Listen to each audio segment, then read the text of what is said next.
Bienvenidos al Mr. Franquicia Podcast, el podcast en español número 1 en el mundo maravilloso de las franquicias, conducido por su servidor Rafael Álvarez.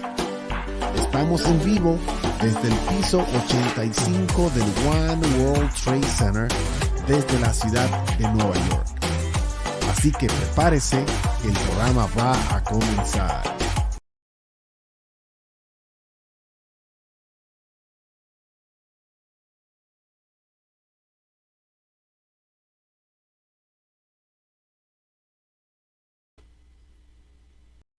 El podcast número 1 en español en el mundo maravilloso de la franquicia. Por acá su servidor Rafael Álvarez. Hoy tenemos un invitado sumamente especial. Today we're going to have a very special guest. We're going to be talking about franchising. But before we do that, I really have a couple of announcements. Esta semana estamos sumamente super ocupados. This is a very busy week. We are having two major franchising events in New York City. We're going to be celebrating the International Franchise Expo. En la ciudad de Nueva York tendremos el expo más grande a nivel mundial, que es el International Franchise Expo en el Jacob Javits Center, donde van a haber montones de empresas de franquicia. Por ahí voy a estar. Eso es junio 2, 3 y 4. June 2, 3 and 4 this week is going to be at the Jacob Javits Center in New York City. And then on Friday, I'm going to be flying back to Dallas, Texas. Yo considero el único, voy a estar en el evento latino. Yo creo que este es el único evento latino de franquicia que yo conozco por acá, por estos lados, pero es en Dallas, Texas. Es the Latino Franchise Symposium at the Young Brand. Ellos son los dueños de Kentucky Fried Chickens, de Pizza Huts. Tiene montones de marcas, Taco Bell, montones de marcas. So vamos a estar en el headquarters. We're going to be at the headquarters of Young Brands on Friday. This Friday. So we're going to have a very busy week in terms of franchising events. So vamos a comenzar. Yo sé que mucha gente se están conectando. A lot of people are connecting right now. And I know that you guys want to really hear it from our guest speaker today. Let me introduce to you Professor Jerry Porras, who is someone that I have so much admiration for what he has been working on, for what he has been doing. I mean, in reality, he has become my mentor because, I have been able to do one part of a program that he created at Stanford University in Palo Alto. The name of that program is called Latino Business Action Network, and obviously the goal of that program is to help Latino empresarios, latinos emprendedores, a llevar su negocio de 1 millón a 10 millones, de 10 millones a 100, de 100 a 1 billón. The idea is to really help Latino to grow and take the business to the next level. So I'm very happy and excited to really have you, Professor Porras. Can you hear me? Yes, thank you. I'm really happy to be here with you. Oh, definitely. Queremos darles a la más fuerte bienvenida al profesor Porra. Vamos a darle un fuerte aplauso por acá.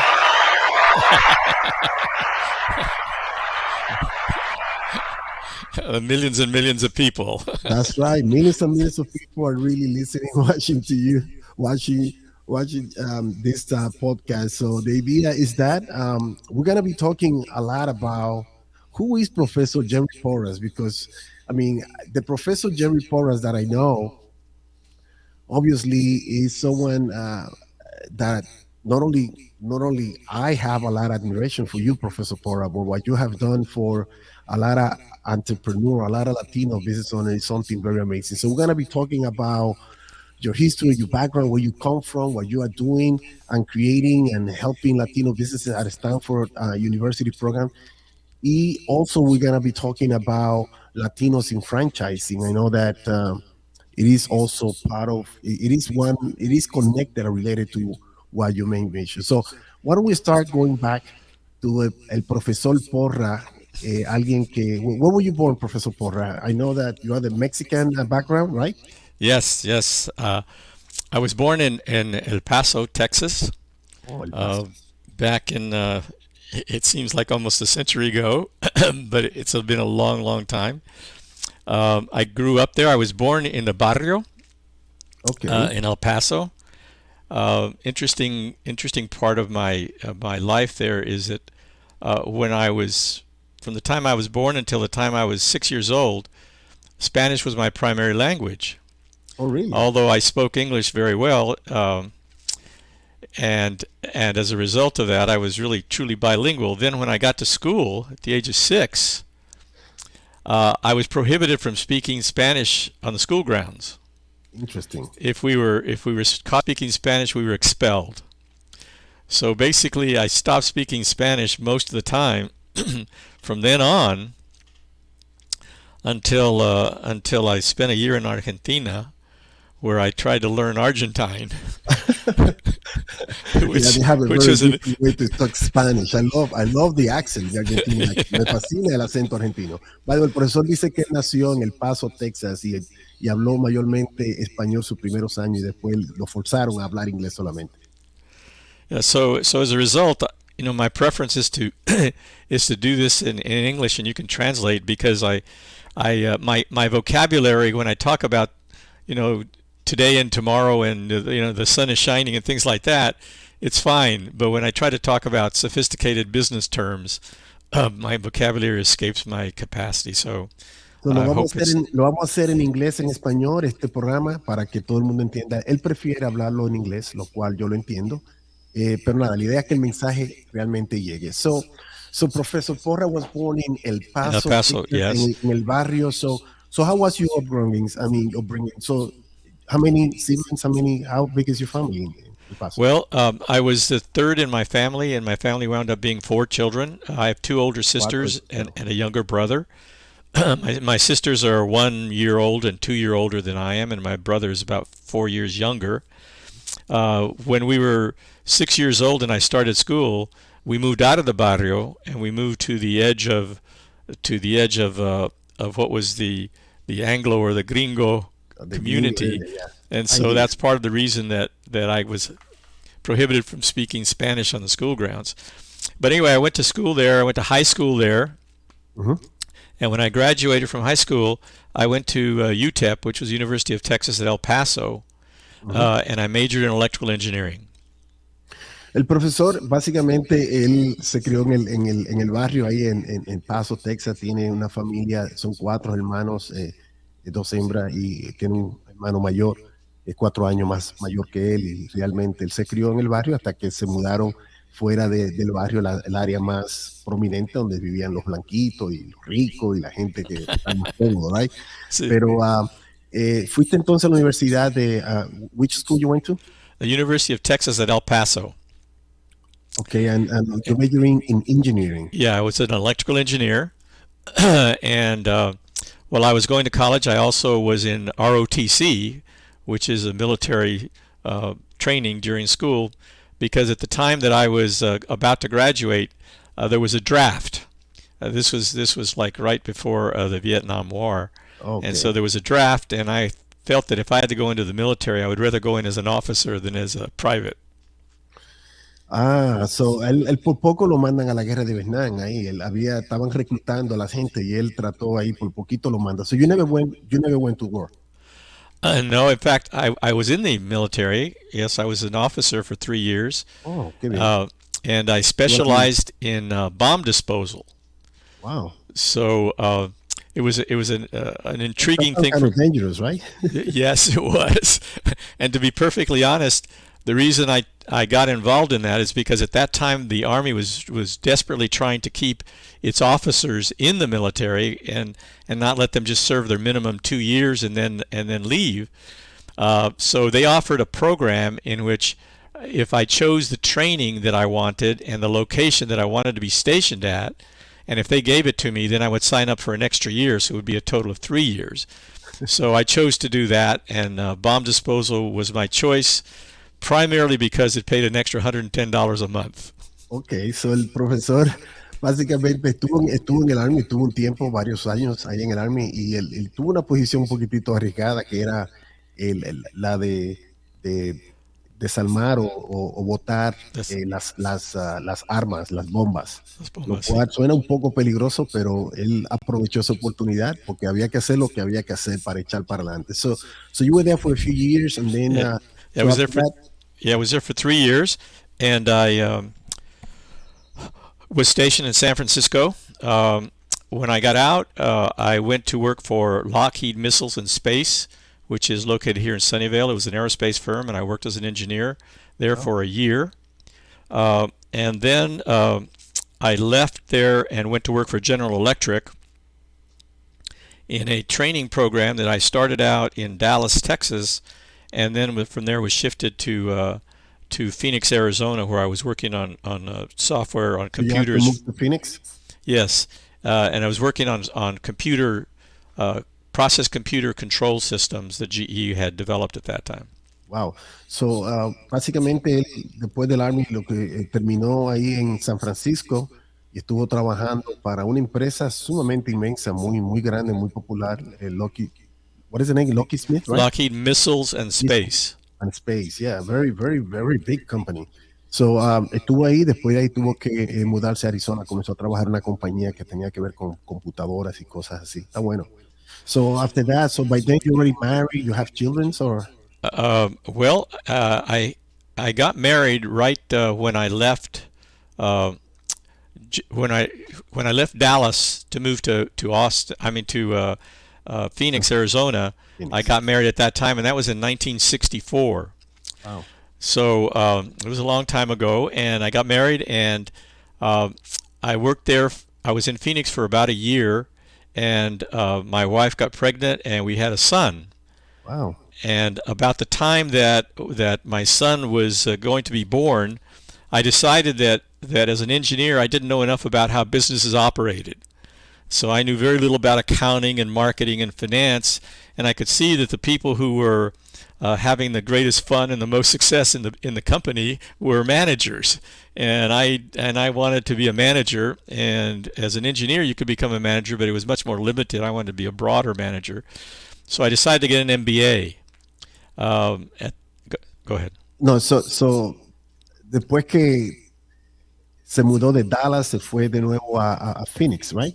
Sí. Y ahí estuvo trabajando en otra empresa hasta que finalmente se casó, tuvo un hijo varón, su primer hijo. Estuvo, qué bien. Y so you were working in computer, but what specifically were you doing in the computer company? Well, GE had created a whole division that revolved around building computers that would control processes like steel mills Uh-huh. or electric utility plants or automobile plants. So all types of systems that resulted or required a lot of production and a lot of That managing was in the different things. 60s, right? At the end of the 60s? This was the end of the 60s. No internet. There was no internet. There back was then. no internet then. No, and in fact, they were in two businesses. That one that they set up in computers was a competitor for IBM, so it was a data processing type of company. Uh-huh. And then the other one that I was in was a process control computer company. And so I worked on creating the software. Actually, for a while I was programming the software, and then I was doing systems design of the software that would control a steel mill. Oh, wow. Wow. Imagine back then a computer was really, really primitive. I mean, I remember those IBM computer rooms. There used to be huge computer Yes. machines with a big roll, with the big tapes Yes. and the punch hole cards, right? That's what you were Yes. programming? Yes. They were the size of a big refrigerator. I know. I And, know. I and the more remember power that. you had, the more refrigerators you had. So So, it was quite interesting.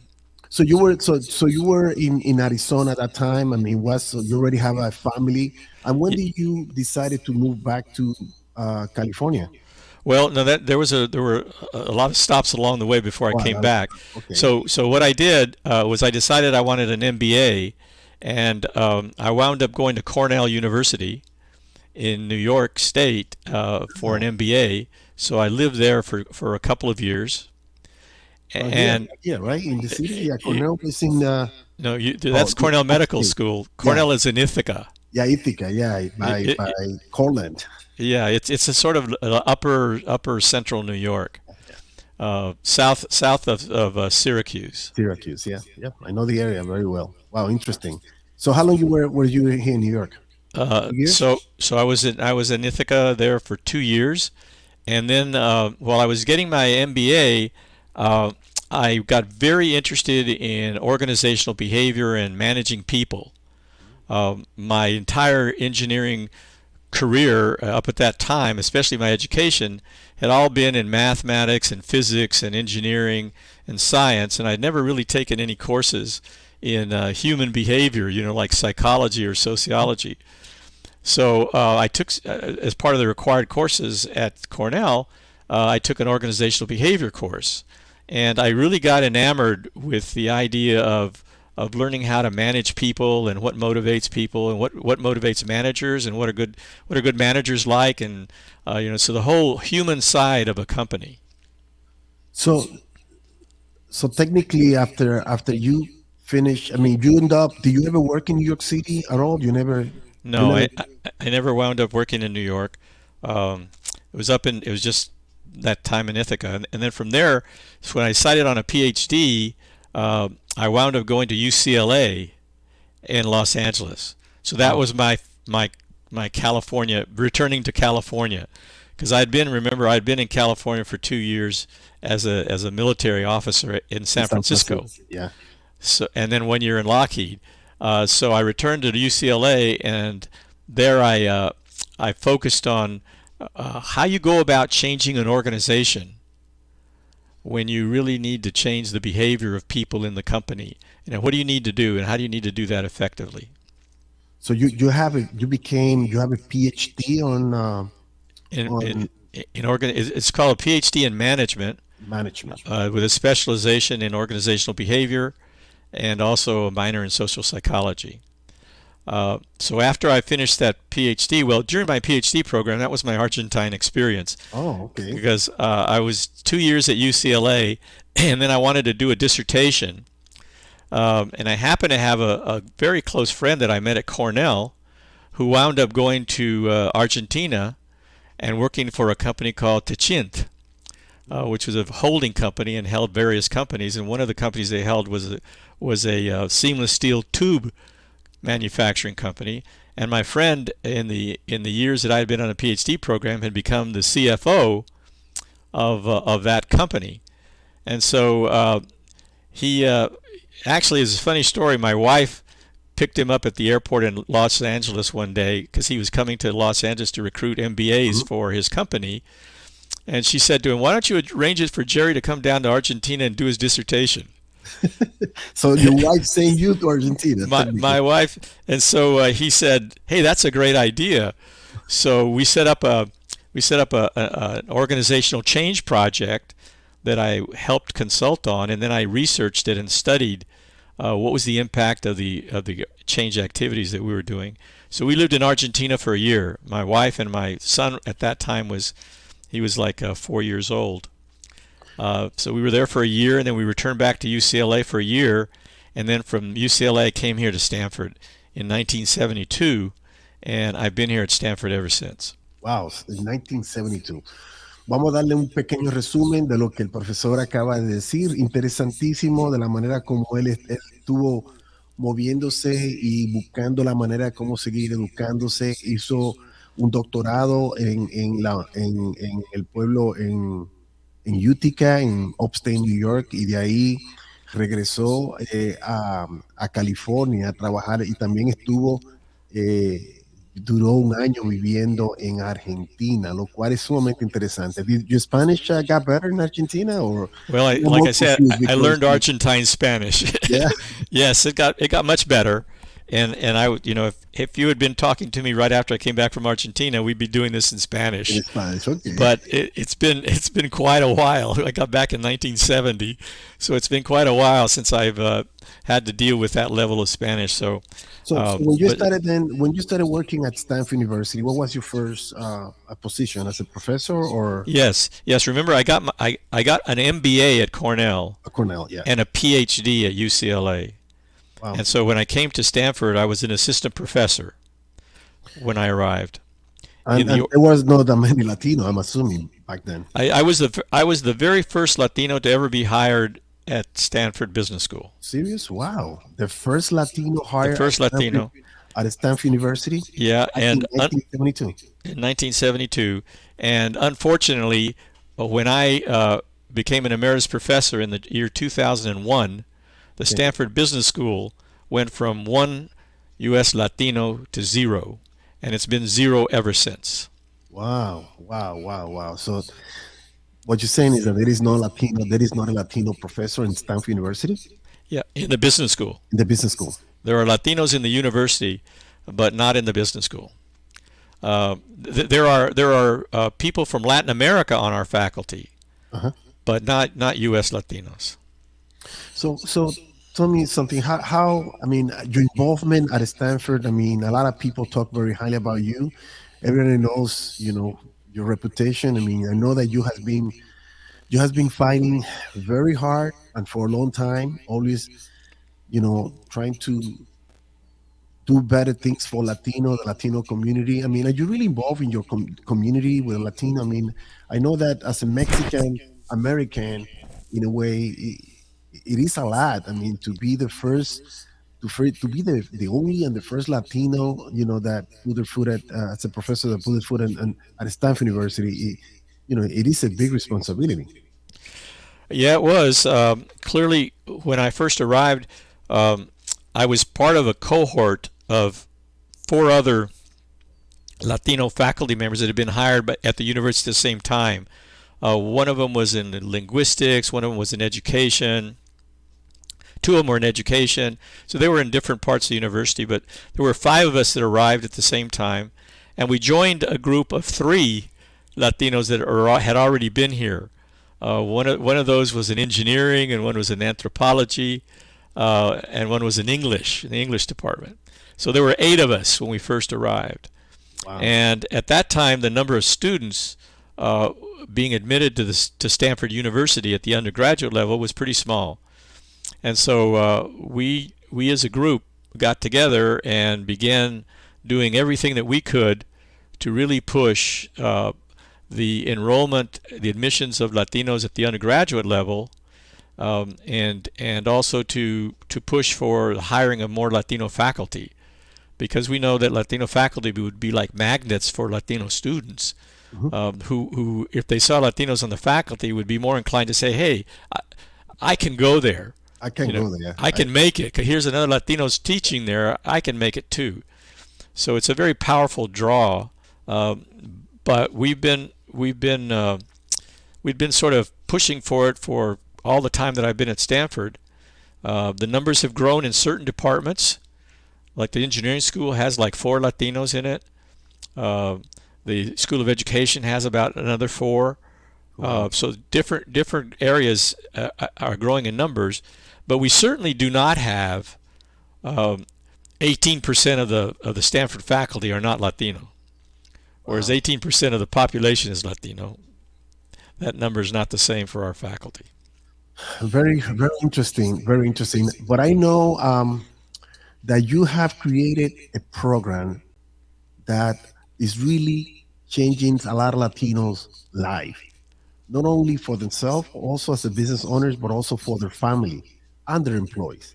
Can you tell us about the program? Because I'm very honored to be part of that program in a way. Oh, absolutely. And we're just great great meeting you through that program. I'm really pleased that you came and other people like you have been coming to it. Let me give you a little background on how we wound up doing what we did. This was like in about 2012. There were 5 MBA Latino alums and I got together and began talking about what sorts of actions we might be able to take to really improve the lives of Latinos in this country. We believe that if you look at the demographics of this country right now and what they're going to be by 2050 or so, Latinos are going to represent 1/3 of the entire population. And as 1/3 of the entire population, if Latinos were consuming at the levels that they're consuming today, the entire economy would really be in dire straits. The Latinos, because the economy is driven 70% by consumption. Yeah. And if 30% of your population is not consuming at a very high level, your overall GDP is going to go down. It's going to go down, definitely. Yeah. So our view at the very basic level was that we want to make an economic argument for why it's important to support the development of Latinos in this country. We did not want to make a moral argument, which is saying it's the right thing to do, people deserve a chance, blah, blah, blah, because those arguments don't work. All they do is create a lot of talk. A lot of noise. Yeah, a lot of noise. They write papers, they have conferences, they have meetings, but nothing happens. So we said, look, we don't want to make another argument like that. We want to make an economic argument. Because when people talk economics and they're talking about how it's going to hit their pocketbook, they tend to pay much, much more attention. That's right. So we started looking at the economics of the world, of the situation. As Latinos grow in numbers, as I said, what's going to happen to our economy? So that pressure on the economy is going to be tremendous. Well, how can that be changed? Well, the simplest answer to that, it can be changed by bringing wealth into Latino communities. That's the simplest way to do it. That's the simplest way to think about it. Because when you have wealth, then you have better housing, you have lower crime rates, you have better schools, you have stronger family structures, all of these good things that wealthier communities enjoy. It's driven by wealth, and Latinos can have the same thing if there's more wealth in the communities. Well, but don't you think that wealth in a way is connected with the education that parents are providing to the Latino kids when they're growing up? I mean, because look at you. I'm sure that your parents had a very big, important role in your developing, in your education, and everything that you have become. The same thing with me. I mean, that's how I feel. Do you think so? There's no question about that, but the timing is slow. Look at how long it took for me to get to a point where I'm not really wealthy, but I'm better off than a lot of people, and it took 30 years. And with the population growing the way it is, we don't have 30 years to wait. No. So there are a lot of programs in place which are good programs to have, helping people get education, helping people find housing, and things like that, and healthcare and so on. But they work very slowly, and we were impatient. We said we need to move fast. We need to change things as quickly as we can. And what's the quickest way to do that? And the quickest way to do it is to increase the wealth. Then the question is, what's the quickest way to increase the wealth? Okay. And our answer was entrepreneurism. Entrepreneurship. Interesting. That's right. So then this is when the Latino Business Action Network was born? That's exactly right. So the Latino Business Action Network was born in roughly 2012, 2013. Its purpose, as we defined it, was we want to strengthen the United States by improving the lives of Latinos. That was the broad purpose of LBAN. Very powerful. And then our very first goal was to say, okay, how do we improve the lives of Latinos the fastest way? And we thought we want to focus on wealth improvement, and we want to focus on entrepreneurism as the mechanism for doing that. So entrepreneurism, business ownership became our target. So the program at the beginning was created at Stanford, was part of Stanford. Did Stanford support it from the beginning, or how that was? Well, no. First of all, it was created by LBAN, Latino Business Action Network, LBAN, and we said, okay, if we want to focus on increasing the wealth of Latinos through entrepreneurism, what do we need to do? Well, first of all, we believe that we need to have much, much more information, solid information about Latino businesses. What are they like? Who owns them? What kind of revenues are they producing? What kind of profits are they producing? What are their numbers? How many people do they employ? Are they growing or not growing? What are the barriers to growth? All of these questions that are just kind of impressions in people's minds, because there are no real data out there to look at all of these factors. The government does a lot of census collection data, and so there's a lot of stuff, but that's kind of very macro data. Yeah. We wanted to look at more of the micro stuff, like what's going on inside of companies, what's keeping them from growing. What kind of people start businesses? Why do they start businesses? So we wanted to have real hard data, so we said, we've got to do research. That was thrust number one. Thrust number two said, okay, we're going to do research, but research moves very slowly in terms of its impact. You generate the research, the data get out there, they slowly affect policymakers, and policymakers create new laws and new policies, and then that filters down. So that takes a long time, but it's got to be done. So we said, okay, the second thing that works faster is to focus directly on the Latino entrepreneur, him or herself. So we said, okay, what should we focus on? Well, as we looked at Latino businesses at the time, we found out that only 3% of all Latino businesses in this country had revenues of over $1 million. 3% only. 3%. And the number when we started was roughly like 3.3 million Latino businesses at that time. Now there are about 5 million plus Latino businesses. So yes, Latino businesses have been growing faster than anybody else in terms of numbers of businesses. By the way, so we said, someone is saying hello here, someone that you know very well, Marlene Orozco. Thank you for joining us. Thank you for supporting the podcast. Hello, Marlene. Hello, yeah. So we said, look, what we should target is the idea that we need to grow Latino businesses to be really big. Because it turns out, as by the numbers that I just gave you, Latinos like to start businesses without much help, because there hasn't been historically a lot of help to Latinos to start businesses. They just do it. And over the last, it's in our DNA, I guess. I think so. It's in the culture. It's there. The Latinos like to start businesses. So we said, look, we're a small group. We have limited resources. We shouldn't focus on an area that doesn't need a lot of intervention. And besides, other people are doing that anyway.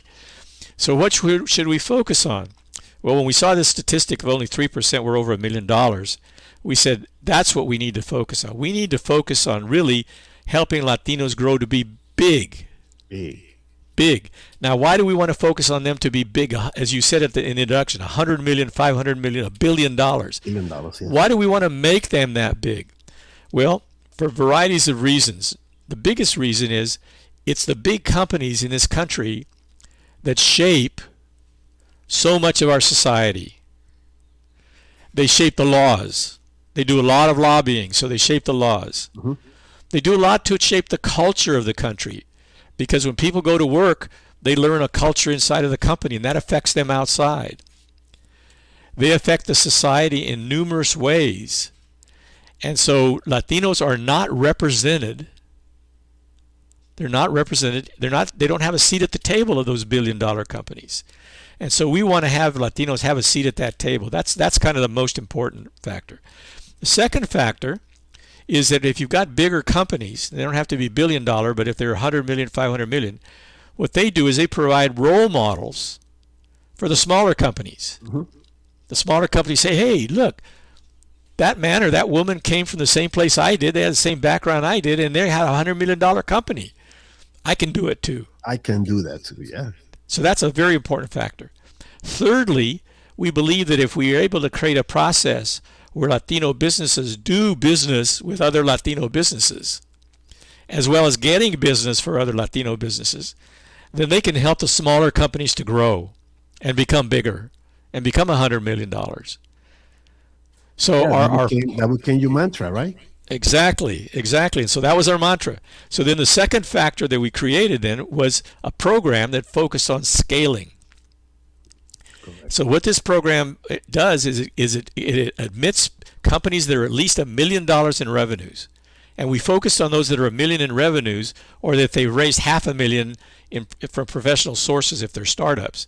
The reason we focus on these two categories is because these companies have kind of proven themselves in the marketplace. If you have revenues of $1 million and you've had it for several years, that means the market is saying this is a viable business. And therefore our risk in investing our resources in that group is lower. We have a higher probability of success. So that's why we focus on those $1 million companies, because we think they have the best chance of becoming $1 billion companies. So that's the second thrust our effort. So LBAN came up with these two ideas, and then it came up with a third idea. And that third idea was, we need to create an ecosystem that will support the growth of Latino-owned businesses, because the current ecosystem does not. Interesting. Okay, so those were our three thrusts. And we said, okay, there are three thrusts. There's 5 of us or 6 of us. We set up this little nonprofit. We can't do it alone. We all came from Stanford. We all connected to Stanford. Let's see if we can create a collaboration with Stanford so that we get this big guy here with a big market presence and big image in the world, plus great resources. We get them to be in this battle with us. So we went to the university and we made a pitch. This is what we want to do. And I made a pitch to the president of the university. And I recall... Who was the president at that moment? His name was John Hennessy. John Hennessy, okay. And John Hennessy and I talked, and after I'd finished, he said, look, Jerry, and these were his exact words as I remember them. He said, look, Jerry, this is the right thing to be doing. This is the right time to be doing it. And Stanford is the right place to be doing it. Wow. And so that kind of sealed then Stanford's commitment to be involved with us. Now, we still had a lot of battles to overcome and, people's perceptions and all that. But this collaboration is occurred, and it's a collaboration as it evolved between LBAN and the business school. It's called the GSB, the Graduate School of Business, the GSB. So this collaboration between LBAN and the GSB is called the Stanford Latino Entrepreneurship Initiative, or we call it SLEI, S-L-E-I. And SLEI is this collaboration, and it executes. So our model is that LBAN comes up with these ideas. Hey, we want to create this research project. Hey, we want to create an online program that focuses on scaling. And then it comes to the university and finds a faculty member that's interested in doing that. Because in the universities, faculty members have to lead things. So we find a faculty member that's willing to lead it, and then LBAN provides the money to execute. So we want to do research, LBAN pays for the cost of the research. We want to do education, LBAN pays for the cost of the education. So the model being then LBAN creates these project ideas, finds a faculty member interested in executing, then provides the funds and resources to make it happen. And out of that has grown the SLEI education program, which you were part of. Cohort number 5, as a matter of fact. Cohort number 5. We're now at we just started cohort number 13 2 weeks ago. We now have 874 graduates of the program. Amazing. And part of our ecosystem, an important part of our ecosystem, is the graduates of that program, because those graduates of that program participate with each other on a platform called Mobilize, and about 750 of that 870 are active participants on that platform. So tell us a little bit more about the program. Tell us about the impact. What is that program that you and your peers created? I mean, 1,000 businesses, Latino-owned businesses that went through that program. I mean, how much money are they generating? How many people they're employing? How much of an impact that group is creating to the U.S. economy? I'm sure that you have those data. Well, the latest information, I'm sorry, I do not have. I know that the overall impact has been one that's been reported to me in various ways, but the growth of we're tracking the growth based on when you completed the program, and we found that there has been substantial growth in the overall performance of these companies. And consequence with the growth is an increase in the number of employees that they have. But there have been numerous companies that have grown dramatically. What we try to do at the beginning of the program is we try to really expand people's expectations about how big they can become. And you probably recall this little exercise that I did with you, asking you to imagine what a 5-year revenue would look like if everything went perfectly well and everything went, wildest dreams were satisfied. What will your revenues be in 5 years? and to focus on that number. And then I asked you to double it. Well, I have to give you credit because I try to really implement all of those teachings, all of that idea, all of that wisdom. As a matter of fact, as a result of that, I end up opening up a second headquarters in San Francisco. Well, I ended up having two headquarters, one in New York and one in San Francisco because I wanted to have a footprint on the West Coast. And most of the franchises that I owned at that time, they were most of them in the what we call the I-95 corridor in the East Coast. yeah. But very, very interesting. Go ahead, continue. And that's absolutely what we were trying to promote. Is when you have bigger expectations, you do different things. And I remember talking to one of the very earliest cohorts. I think he was out of cohort number 1. I won't mention his name or his industry because that's confidential. But when he applied for the program, he was about a $57 million company. Okay, Wow. $57 million company. So he was fairly big.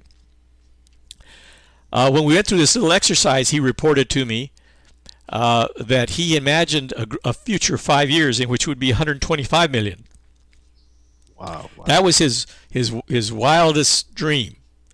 And then I said double it, and he said he thought to himself 250 million. Oh my God, he gasped, and then he said to himself, I think I can do it.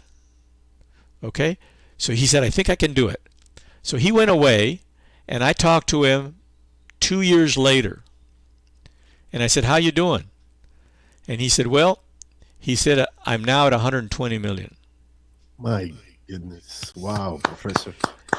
And he was well on his way to the 250. He may not make it, but when he started out with a goal of 125, he sure wouldn't have been to 120 by the time I talked to him 2 years later.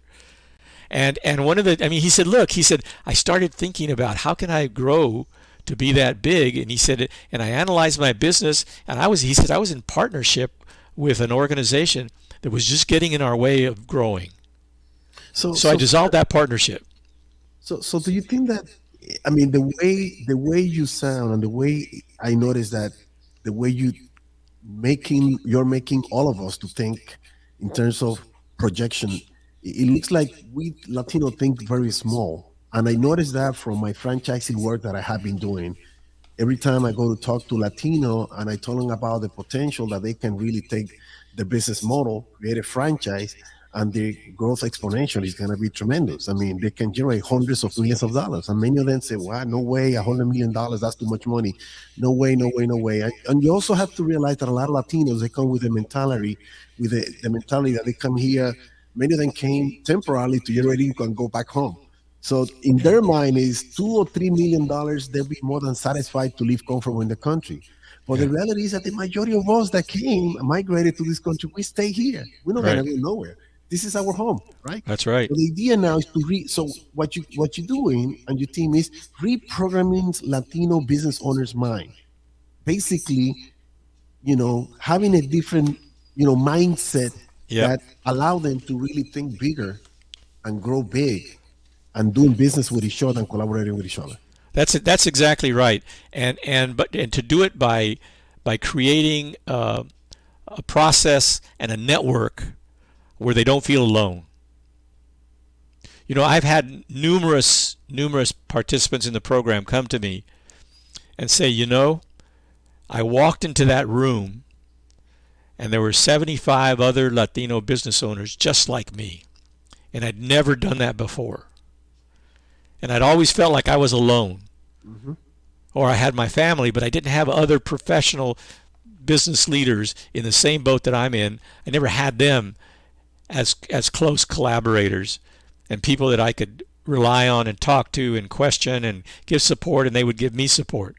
And that is becoming a very key part of the reason that we're experiencing the sort of growth that we see in our alumni, is that they don't feel alone, and they're not alone because they're participating in this network. And so that I think is an important ingredient that changes people's minds. When they say to each other, hey, we can do it. I never thought that I could be 250 million, but now I think I can, and you see me saying that, and how is it going to affect you? So the goal of the program now is to be able to have the first. Do you have any company that is generating $1 billion? That's the goal. That's the goal. We don't have anybody yet. Well, we We hope to be the first one. And I'm well, sure that, look, right now I see a lot of names. There are a lot of people from cohorts. I see some cohorts number 12. I see here Madeline Wallace. I see also Yaeli. Uh, Look, a lot of people who doesn't want to be there. I mean, it's interesting, but I guess you guys are really paving the road for that to happen. Is that what it is? that's what we're trying to do. We're really trying to create an expansive model that over time, this network we've created will spill over and be affecting people who aren't a part of the network yet, who didn't participate in our executive program. And as that grows, the ecosystem that exists out there in the world will be more and more supportive of Latino-owned businesses. I think one reason that Latinos have had lower expectations or lower goals about how big they want to become is because they don't see anybody out there who's ever made it. All they see is the barriers. Mm-hmm. They see the blockages. They can't get the loans from the banks. They can't get the financing that they need. So, how can I dream of being 100 million when I can't even get a $100,000 loan from my bank? Well, Professor, I can tell you from my own personal experience, I have never, ever, ever been able to land a loan from a traditional banking institution. I don't know Yes. what it is. I mean, I hate to say it, but I built my company with $200, two computers, and a fax machine. But I put a lot of work into it, but I don't know what it is. So you now and your team has really collecting all of that data. Now you're finding out the real reality, the truth. Oh, so it looks like Latinos are not really getting financial. So that is one of the first obstacles that we have in terms of growing a business. Imagine that we will have access to capital. I mean, the kind of wealth and the potential and the opportunity that we'll be creating. Now, let me ask you this question in relation to the future. So the program right now is cohort 13 and is going to continue growing until we make it to a 1 billion, or what's the goal? Well, we have short-term goals and we have longer-term goals. Uh, Clearly, our shorter-term goal is to increase the size of the businesses that we have come in contact with. The having billion-dollar businesses is a little further out. So that's kind of like in the 10-year horizon, because you can't. Well, unless you're in the high-tech business, and even that's very rare, can you get to $1 billion very quickly. So, so that $1 billion is a big goal, and then our longer term goal is really to expand our impact way beyond the people that we're touching directly, uh, by creating this higher levels of visibility of the success of Latino businesses, so that investors, so that bankers look at Latino businesses differently. We're trying to influence the way bankers think about, especially the national banks, the way they think about Latino businesses. Our last research I was going to sampled. talk about that. I was going to talk about that because your research has been very instrumental in what you're talking about. I noticed that the what is it? The status of the Latino entrepreneurship, which is a report that is being released by you guys in every January at the beginning of the year. Now that has become like a blueprint for financial institution nationwide. A lot of people now are waiting for that report to be released. So congratulations to you and your team for really having that such a great comprehensive report based on research and great data. Yes, well, thank you so much for that. And we do that annually. And if anybody wants to see our reports, we've got all the reports on the website for LBAN, lban.us, lban.us, or you can go to the Stanford Business School website and select SLEI, SLEI, and that takes you to the SLEI page. And from there, you can also go on and look at all of the Repeat the reports. website so I could put it in www.lban.us. lban.us. Okay, so let's add this banner. So if you guys want to, it is www.lban.us. Right. This is the website, so you can download the reports. They are free.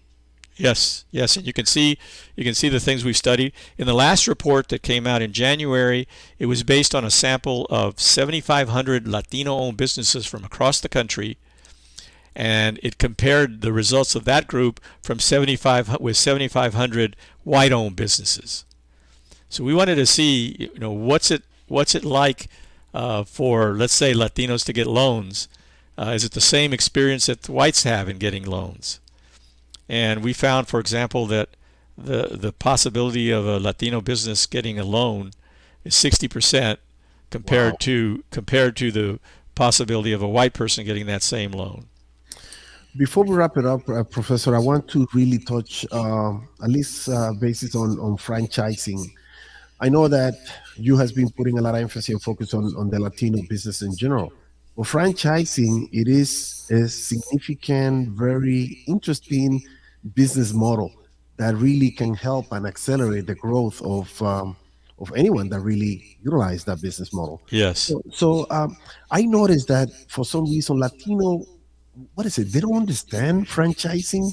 Look, I've been in the franchising industry for about 20 years almost, and in business 35 years, and I've been all over the country. And every time I talk to a lot of Latinos, they don't understand. They come back and tell me, so what is it? I'm gonna work, I'm gonna make money, and you're gonna take how much? A percentage of what? No, I'd rather do it myself and keep 100% of my money. What is it? Latino don't understand franchising? Is that what it is? How difficult that is? Well, I certainly think that's a part of it, that they don't understand franchises, and they don't see a lot of Latinos in franchising. So, so it's kind of like this death spiral where they don't know enough about it, and they don't see anybody doing it, so it just gets worse. Uh, I my sense is that the most significant action, in my opinion, should be taken by the franchisors. And I believe that ought to start out with a couple of assumptions they need to make about Latinos. Number one is that a large number of franchisors have Latinos working in the franchises, That is and correct. especially in the food industry. Who are all the cooks? Who are all the Yeah, people at the window taking your order? They're Latinos. they're Latinos. Yeah, those are the facts. Yeah. Okay, and it's generally true across most franchise operations, not all, but most. So the franchisor needs to recognize that their greatest asset is their workforce, Hmm. and that somewhere in their workforce there are Latinos who could run that franchise, who could run that store, and that they can't do it because they primarily don't have the money to buy in, Hmm. and they're at the low levels and they have no aspiration to get to the top because they don't see any place to go. So I would encourage franchisors to create programs inside of their companies that would first of all identify the most promising candidates. These young people that are coming in, they may be 18, 19 years old, maybe high school education, or maybe a couple years in a junior college, or maybe they have people who are four-year college graduates.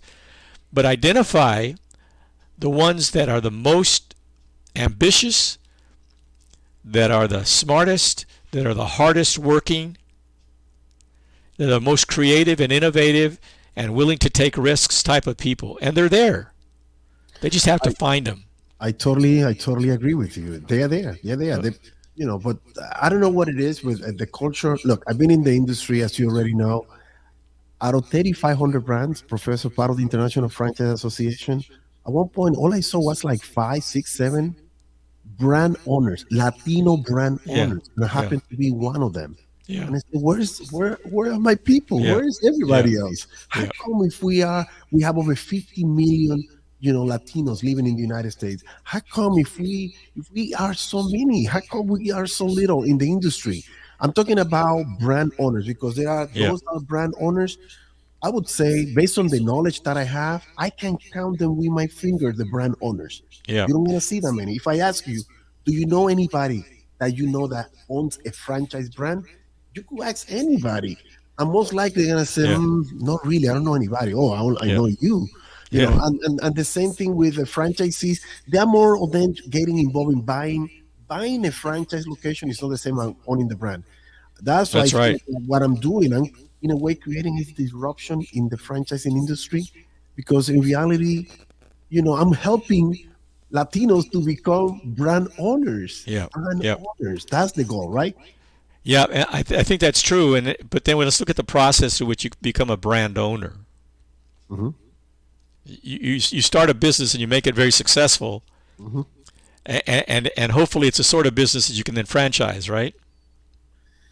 That is Not correct. every business is amenable to that.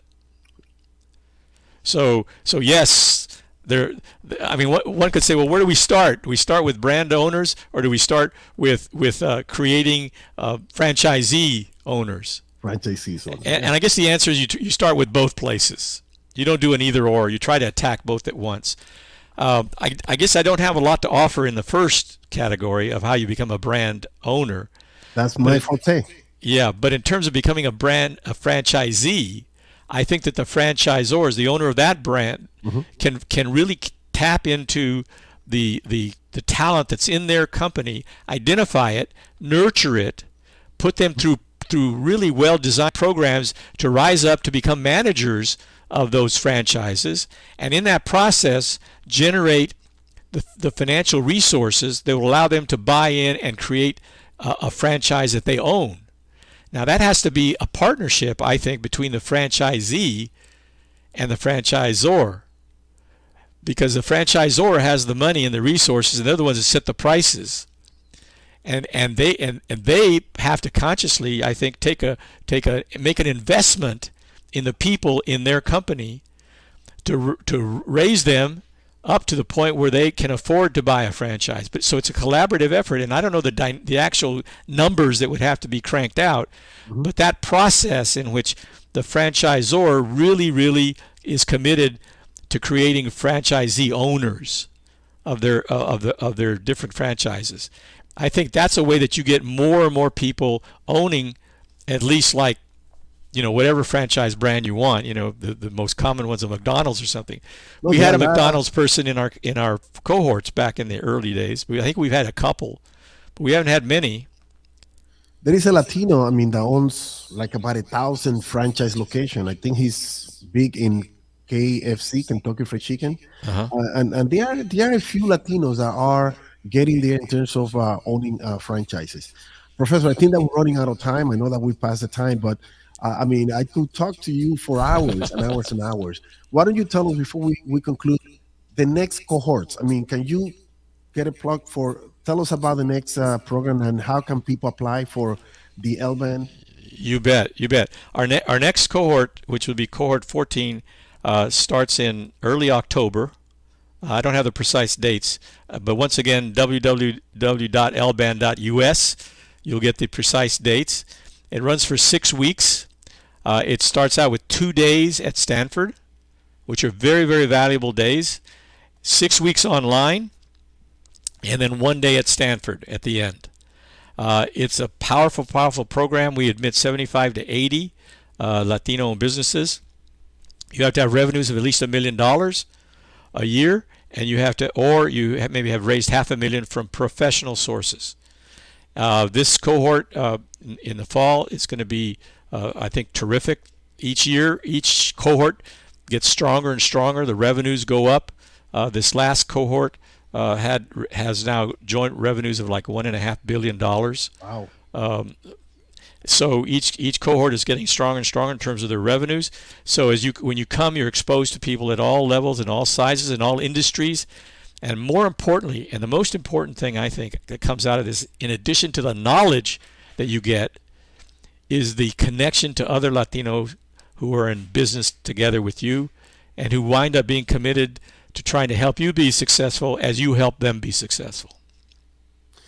Well, there you have it. I mean, it's been very, very interesting, Professor. I really want to thank you for taking the time and joining the Mr. Franquicia podcast. I mean, you are a tremendous, I mean, the contribution that you are making, not only for Latino, but I would say for the whole country, because in reality, you're creating a workforce that will sustain, that will contribute, that will provide, that will create jobs opportunity to a lot of people out there.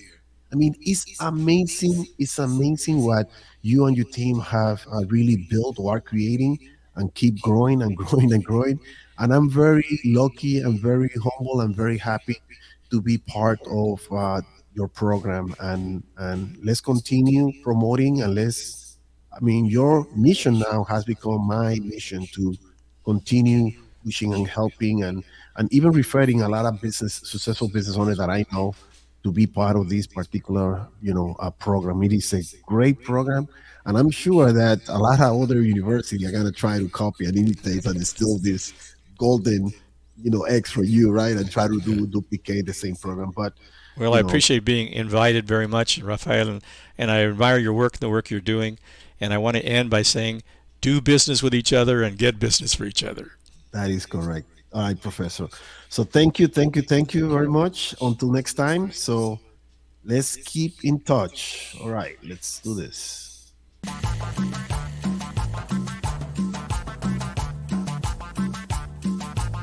Muchas gracias por escuchar nuestro podcast.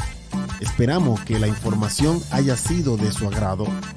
Manténgase en sintonía, síganos en todas las plataformas de social media y visite nuestra página en el internet www.mrfranquicias.com. Hasta la próxima.